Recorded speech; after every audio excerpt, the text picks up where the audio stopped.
Tajikistan ਦੇ ਨਾਲ ਲੱਗਦਾ ਅਫਗਾਨਿਸਤਾਨ ਦੇ, ਉੱਥੇ ਜਿਹੜੀ ਫਰਾਈਡੇ ਪ੍ਰੇਅਰ ਦੇ ਦੌਰਾਨ ਇੱਕ ਸੁਸਾਈਡ ਬੰਬ ਧਮਾਕਾ ਹੋਇਆ। 100 ਤੋਂ ਜ਼ਿਆਦਾ ਮਰ ਗਏ ਨੇ ਔਰ ਸੈਂਕੜੇ ਹੀ ਹੋਰ ਜ਼ਖਮੀ ਨੇ ਔਰ ਉਹ ਸ਼ੀਆ ਮਸੀਤ ਹੈ। ਜਦੋਂ ਉਹਨੂੰ ਪੁੱਛਿਆ ਗਿਆ ਕਿ ਜੀ ਕੀ ਇੰਡੀਆ ਦੇ ਬੇਸ ਯੂਜ਼ ਕਰੋਗੇ ਤੁਸੀਂ ਅਫਗਾਨ, ਉਹਨੇ ਕਿਹਾ ਜੀ ਹਾਂ we are looking forward, we are discussing over the horizon ਕਿ ਅਫਗਾਨਿਸਤਾਨ 'ਚ ਪਹੁੰਚਣ ਲਈ ਇਹਨਾਂ ਦੀ ਮਿਸਲ ਨੂੰ ਜਾਂ ਡਰੋਨ ਨੂੰ ਪਾਕਿਸਤਾਨ ਦੇ ਉੱਤੋਂ ਦੀ ਗੁਜ਼ਰਨਾ ਪੈਣਾ। ਕਿ ਪਾਕਿਸਤਾਨ ਨੇ ਬੇਸ ਤਾਂ ਨਹੀਂ ਦਿੱਤੇ, ਹੋ ਸਕਦਾ ਉਹ ਹੱਕ ਮੰਗਦੇ ਹੋਣ। ਕਿ ਪਾਕਿਸਤਾਨ ਪ੍ਰਤੀ ਜਿਹੜੀ ਅਮਰੀਕਾ ਦੀ ਲਾਈਨ ਹੈ ਹਾਰਸ਼ ਵੀ ਹੈ।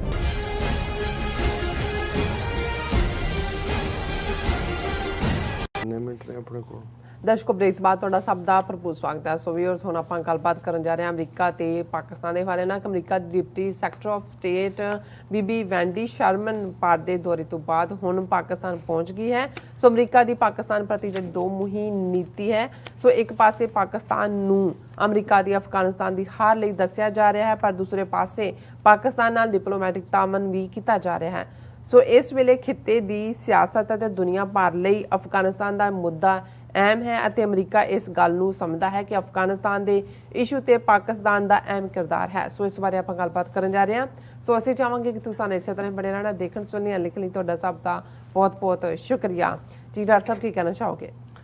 ਦੇਖੋ, ਆਲਮੋਸਟ ਅਸੀਂ ਆਲਟਰਨੇਟ ਡੇ ਜੇ ਰੋਜ਼ਾਨਾ ਨਹੀਂ ਤੇ ਅਫਗਾਨਿਸਤਾਨ ਦਾ ਇਸ਼ੂ ਡਿਸਕਸ ਕਰਦੇ ਹਾਂ ਜੀ, ਕਿਉਂਕਿ ਇਸ ਵੇਲੇ ਅਫਗਾਨਿਸਤਾਨ ਸਿਰਫ ਸਾਡੇ ਖਿੱਤੇ ਦੇ ਲਈ ਹੀ ਅਹਿਮੀਅਤ ਨਹੀਂ ਰੱਖਦਾ ਕਿ ਉੱਥੇ ਸਟੇਬਿਲਿਟੀ ਹੁੰਦੀ ਹੈ ਜਾਂ ਕਿਵੇਂ ਉੱਥੇ ਗਵਰਨੈਂਸ ਹੁੰਦੀ ਹੈ, ਬਲਕਿ ਉਹ ਕਿਉਂਕਿ ਇੱਕ ਗਲੋਬਲ ਪਾਵਰਸ ਦਾ ਵੀ ਕੰਗਲੋਮੈਰੇਟ ਵੀ ਹੈ, ਕੰਪੀਟੀਸ਼ਨ ਵੀ ਹੈ ਔਰ ਵੇਟ ਐਂਡ ਸੀ ਵੀ ਹੈ ਔਰ ਕੌਣ ਕਿੱਥੇ ਕਿਹਦਾ ਲੱਗੇਗਾ, ਇਹ ਸਾਰੇ ਹੀ ਫੈਕਟਰ ਚੱਲ ਰਹੇ ਨੇ।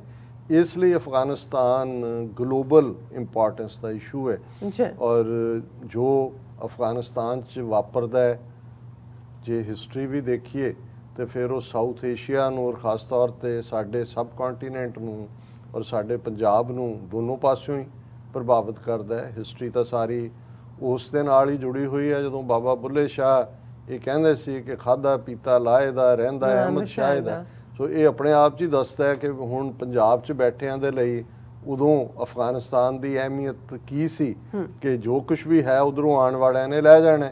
ਫਿਰ ਜੇ ਅਸੀਂ ਅੰਗਰੇਜ਼ਾਂ ਦੇ ਪੀਰੀਅਡ ਦੇ ਵਿੱਚ ਦੇਖੀਏ ਤੇ ਉਹ ਵੀ ਉਹਦੀ ਇੰਪੋਰਟੈਂਸ ਨੂੰ ਸਮਝਦੇ ਸੀ ਜਦੋਂ ਉਹਨਾਂ ਨੇ ਬਫਰ ਸਟੇਟ ਅਫਗਾਨਿਸਤਾਨ ਕ੍ਰੀਏਟ ਕੀਤਾ ਕਿ ਵੀ ਇਹ ਨਾ ਹੋਏ ਕਿ ਰਸ਼ੀਅਨ ਜ਼ਾਰਸ ਜਿਨ੍ਹਾਂ ਦਾ ਹਮੇਸ਼ਾ ਡ੍ਰੀਮ ਆਪਣੀਆਂ ਉਹਨਾਂ ਪੋਰਟਸ 'ਚੋਂ ਨਿਕਲ ਕੇ ਜਿਹੜਾ ਉਹਨਾਂ ਵਾਰਮ ਵਾਟਰ ਪੋਰਟ ਤੱਕ ਪਹੁੰਚਣਾ, ਕਿਉਂਕਿ ਉਹਨਾਂ ਦੀਆਂ ਬੰਦਰਗਾਹਾਂ ਤੇ ਜਿਹੜੀਆਂ ਨੇ ਉਹ ਜੰਮੀਆਂ ਰਹਿੰਦੀਆਂ ਨੇ 6 ਮਹੀਨੇ ਤੇ ਉਹਨਾਂ ਦੇ ਲਈ ਵੀ ਅਫਗਾਨਿਸਤਾਨ ਟਾਰਗੇਟ ਸੀ।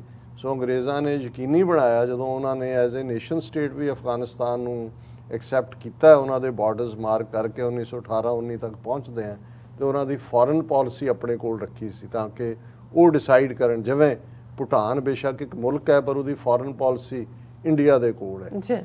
ਸੋ ਉਸ ਤੋਂ ਬਾਅਦ ਅੰਗਰੇਜ਼ ਚਲੇ ਗਏ 47 ਤੋਂ ਬਾਅਦ ਔਰ ਫਿਰ ਅਸੀਂ ਦੇਖਦੇ ਹਾਂ ਕਿ ਇਹਦੇ ਬਾਵਜੂਦ ਕਿ ਉੱਥੇ ਇੱਕ ਜਿਹੜਾ ਉਹ ਬਾਦਸ਼ਾਹਤ ਸੀ, ਜ਼ਾਹਿਰ ਸ਼ਾਹ ਉਹਨਾਂ ਦਾ ਅਖੀਰਲਾ ਰਾਜਾ ਰਿਹਾ, ਲੇਕਿਨ ਅਗੇਨ ਜੇ ਦੋਨੋਂ ਹੀ ਸੋਵੀਅਤ ਯੂਨੀਅਨ ਔਰ ਅਮਰੀਕਾ ਆਮਣੇ ਸਾਹਮਣੇ ਹੁੰਦੇ ਨੇ ਤੇ ਉਦੋਂ ਹੀ ਜਦੋਂ ਸੋਵੀਅਤ ਯੂਨੀਅਨ ਅਫਗਾਨਿਸਤਾਨ ਨੂੰ ਆਕੂਪਾਈ ਕਰ ਲੈਂਦਾ 1979 ਦੇ ਵਿੱਚ, ਉਸ ਤੋਂ ਪਹਿਲਾਂ ਵੀ ਜਿਹੜੀਆਂ ਉੱਥੇ ਹਕੂਮਤਾਂ ਸੀ ਉਹਨਾਂ ਦਾ ਟਿਲਟ ਉੱਧਰ ਹੀ ਸੀ ਕਿਉਂਕਿ ਯਕੀਨੀ ਬਣਾਇਆ ਸੀ ਸੋਵੀਅਤ ਯੂਨੀਅਨ ਨੇ ਕਿ ਅਫਗਾਨਿਸਤਾਨ ਜਿਹੜਾ ਹੈ ਉਹ ਇਹਨਾਂ ਦੇ ਵੈਸਟਰਨ ਬਲਾਕ, ਅਮਰੀਕਨ ਜਾਂ ਯੂਰਪੀਅਨ ਬਲਾਕ 'ਚ ਨਾ